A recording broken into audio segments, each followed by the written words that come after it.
गणपतये नमो नमः। सिद्धिविनायक नमो नमः। काहींकि गणेश पूजा करा जाए? हिंदू सभ्यतार अनेक देवता एवं देवी अछंती जेहुमानक मध्यरे भगवान श्री गणेश को गुरुत्वपूर्ण विवेचना करा जाए। एकथा समस्त देवता बहुत असुविधारे थिले। समस्त देवता सेमानंकर समस्यार समाधान पाई भगवान शिवंक निकटକୁ आस्थिले। सेतेबेले भगवान शिवंक सह गणेश एवं कार्तिकेय मध्य सेठारे बसिथिले।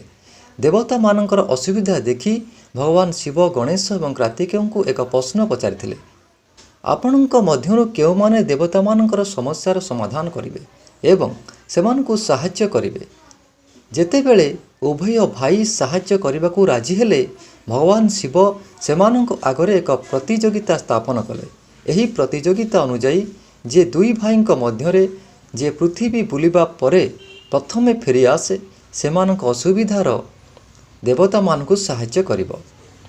ଭଗବାନ ଶିବ ଏହା କହିବା ମାତ୍ରେ कार्तिकेय तांको मयूर उपरे बसी पृथ्वी बुलवा गले, किंतु गणेशजी तांको स्थान रे ठिया होई मूषा साहाय्य से किपरि समग्र पृथ्वी बुली पारिबे बोली चिंता करबाकू लागिले। सही मुहूर्त रे तांको मन को एक धारणा आसीता।